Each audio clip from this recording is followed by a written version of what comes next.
Yo, what up, y'all? Happy Sunday. Hopefully, y'all been enjoying y'all weekend, and hopefully, y'all enjoy y'all day before we get right back to it on Monday. Um, Bow Wow. I'm 29 years old, so I was a kid when Bow Wow was in his prime, and I was a big fan. Still am a big fan. I think people underestimate the career that Bow Wow has. I know nowadays people like to discredit that just because he been in, some stupid stuff, but the man's still a legend. He's still the greatest teenage rapper of all time. It's not even close. So they had him on BET just showing off his possessions and stuff like that. So let's check it out. I don't know if this like an MTV Cribs thing or what, but I guess we finna find out together. Oh yeah, yo. Yes, I don't know how y'all made it past security. Cause I definitely ain't getting no call, but since it's y'all, what's up, playing with? Oh, just yeah, come through. You're welcome, man. Your boy Bow Weezy, aka Mr. 106, aka Bow Wisdom. Right now, that's why I've been kicking that for the past year and a half. During this whole crazy COVID thing, COVID-19, whatever you want to call it. You know what I mean? But this is what we've been at, man. It's the doghouse in the sky. So once y'all come in, I'm share a couple valuable things that mean a lot to me. And we're going to kick it off like this. So I better see some platinum plaques. Okay, here we go. Everything in my crib is a reflection of who I am. I know I'm a hip hop baby. I've been rapping since diapers. So I was, in Huggies and, pacifier and all that type of stuff. So, hip hop means a lot to me. And if you love hip hop like I love hip hop, then, you gotta show your love for it. But that's all cool, fine, and dandy. But I heard y'all came through because y'all wanted to see some things in the crib that really mean a lot to me. So we're gonna stop right here. But this right here is going to be the first stop. The first item, of course, Fast and Furious 9. The character I play Fast. Y'all know it, Twinkie. This will mark my third appearance in a Fast film. 3. Fast and Furious 9. This is the latest movie. June, summertime. We're killing the box office. We're killing the streaming service. Can't wait. But you get this when you're filming a movie. Anytime you're in Hollywood, you're filming a film. Usually the movie that you're filming, this goes on the back. And then your name goes on the inside, so you know what to say. Nice. I'm gonna be honest with you. You shoot a movie, I know I feel some type of way when I go on set and someone sits in my shit. Like, I just feel a certain way. Like, my name is on it. That's me.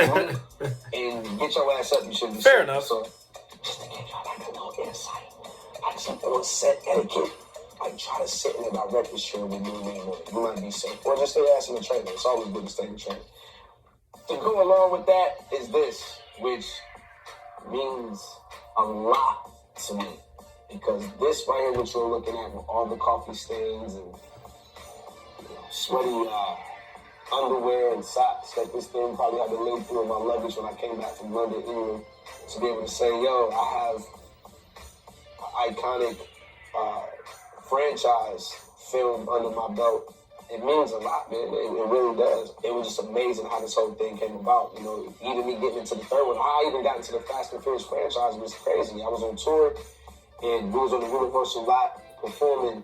I want to say me and Chris Brown tour, and I just got a call like, yo, you want Val to, come meet the director of Fast and Furious? And I thought they was playing. I had a show that day, and they put me on a golf cart, drove me to the other side of Universal Studios, and I met with him and told him, hey, I'm down. And ever since then, I've been down with the crew. So y'all get ready to check it out, man. I'm back in the box office. Nice. That's awesome. What we've been doing during the pandemic. Oh, we've been working. While y'all eating and sitting on your ass, we've been out here getting to it. You know what I mean? Getting to that bag. That's what we've been doing. All right? Bam.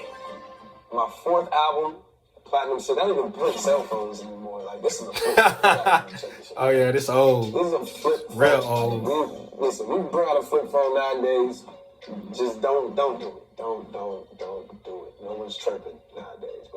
But anytime we work hard at something, and since a kid, and not even since a kid, but whenever it is that you start, you want to be acknowledged. You want to see your accomplishments, and this is something that every artist, I don't care what genre of music you make, this is something that we all look forward to. You look forward to hanging your first plaque. You look forward to hanging many plaques on your wall. And these are just all the plaques that I have here in Atlanta. I have so much stuff in LA. These are things that you want to have as an artist. And this shows that you're a bad mother. That's what this shows. This shows that you're putting out money. He is too. Right? And if ain't nobody buying your shit, then you ain't got nothing to have. But when they buying your shit, you're going to need about 20 walls, because that's just how it is if you're doing your thing. This is my second item in the spot that means a lot to me. And the reason being is, this is my first album. Classic. Which was the first plaque, first award that I've ever received since I became a professional. As you can see, not 1 million, not 2 million, triple platinum out the gate. First album, I sold 3 million copies.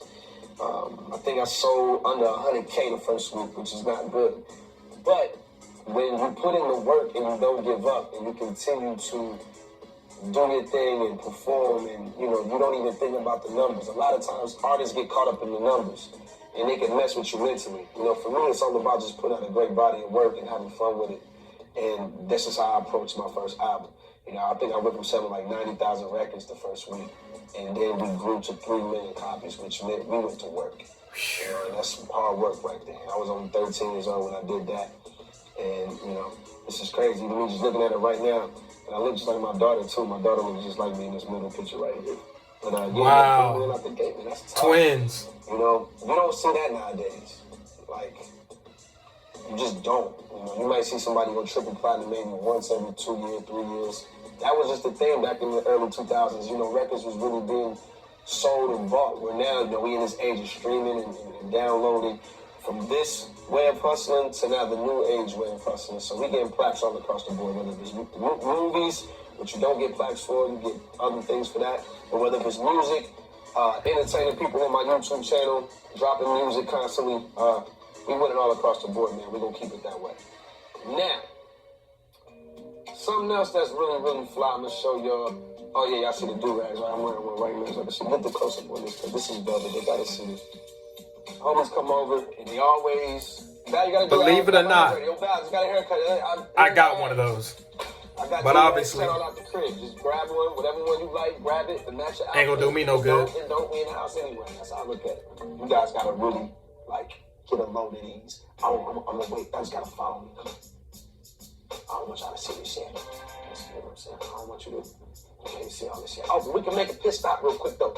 So look, remember earlier when y'all walked in, I told y'all hip hop is me. I'm hip hop. Hip hop means a lot to me, the culture, and this right here is a photo that you probably will never see ever, and you won't probably see it nowhere. And you know who this is. This is a young Snoop. It's my aunt, the legend, the icon, Snoop Dogg. My favorite rapper of all time. I'm biased. I know he discovered me, but just count my blessings. If it wasn't for this man, I wouldn't even be here talking to you guys right now. If it wasn't for this man, I wouldn't be showing you guys all these plaques.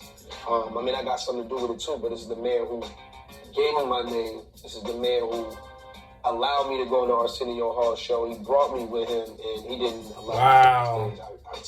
I took that. My mama said, get your ass out there. Now's the time. Now's the time. And that's what I did. I took the mic and went out there and, Suge, everybody was going crazy. I was a Death Row baby. This is where it all started at right here. It's the man that found me. I believe Unc might be like 19 years old in this pic. But when I showed him this pic on FaceTime, he was like, man, nephew, I need that one.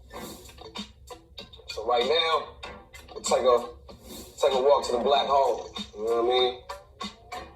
It's the black hole right here. Upon your entrance, the first thing that's going to slap you in your face is these things that I earned from a lot of hard work.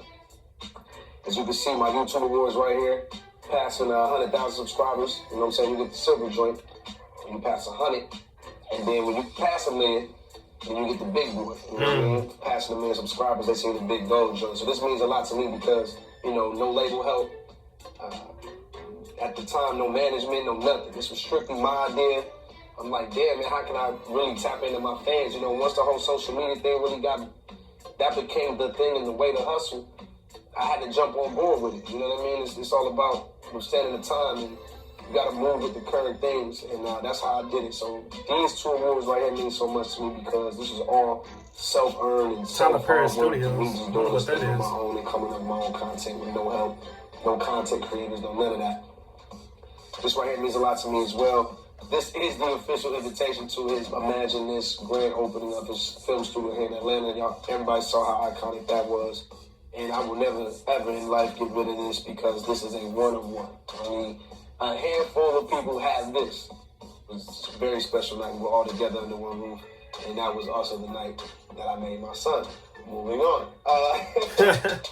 This means a lot to me too because Central Sister Magazine, Jamie, Foster Brown means so much to me, and has always been there for the beginning of my career. And she actually presented me with this award November 5th, 2001. So that's over 20 years ago when we did that. That's crazy. 2001. I sound like I'm 65 years old.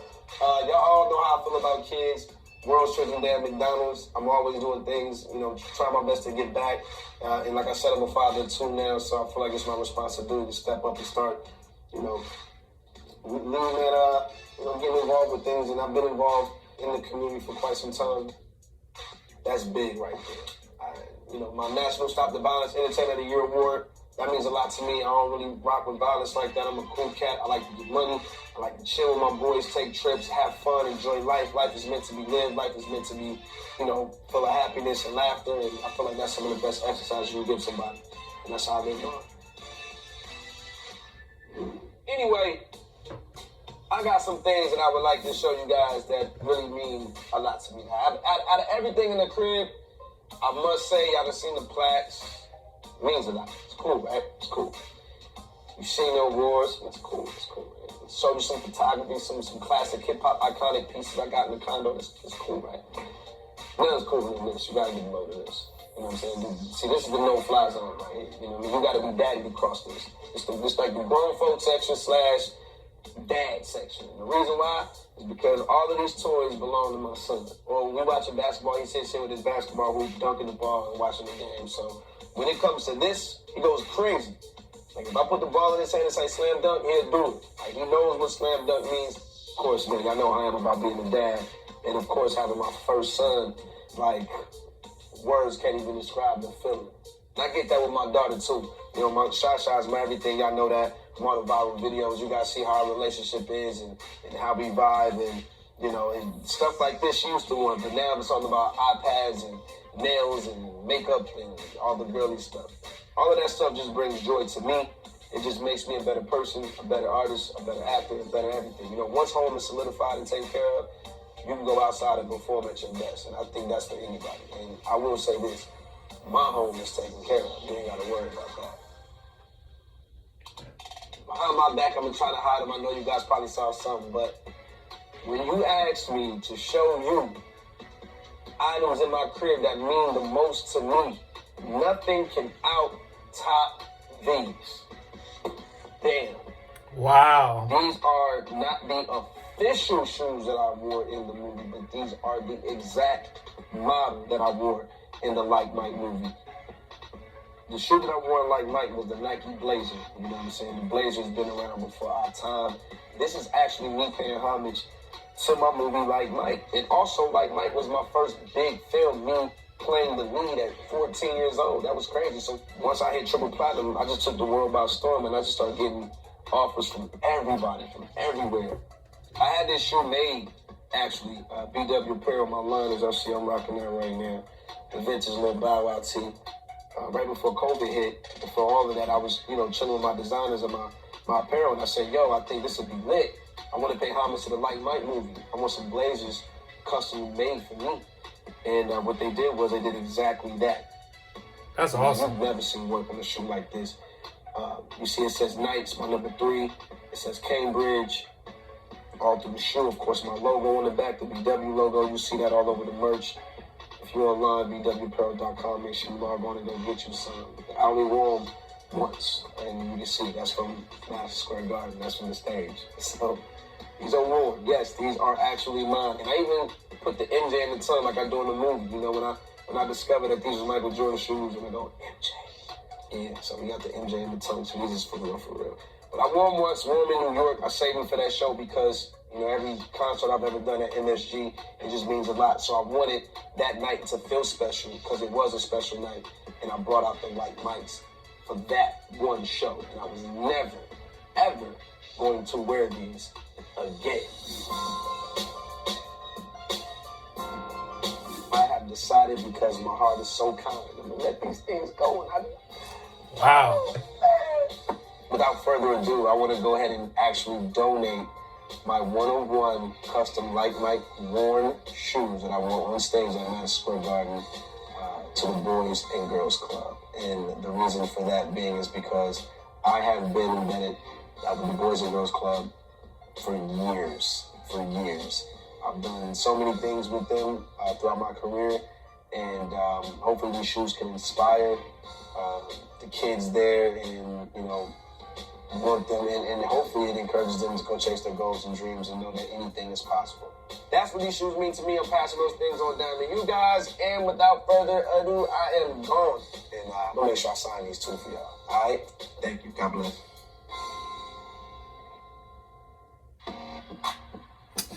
Man, this was so awesome, man. That was awesome just to see all of his accomplishments. I mean, like I said, if y'all my age, Bow Wow was the man growing up. Like, he was like at the top. And just to see him still doing great now, in the Fast and Furious movie, he just did the verses with Soulja Boy. That was amazing. He got the do-rag and, the do-rag line. And like I said, that ain't gonna do me no good. But I grew up on Bow Wow. He was my favorite rapper when I was a kid. And I still got so much respect for him now. So it's just great to see that he's doing great and just living a great life, man. So y'all let me know what y'all think down in the comments. Like the video, show me some love, and subscribe to the channel. Until next time, peace out, y'all.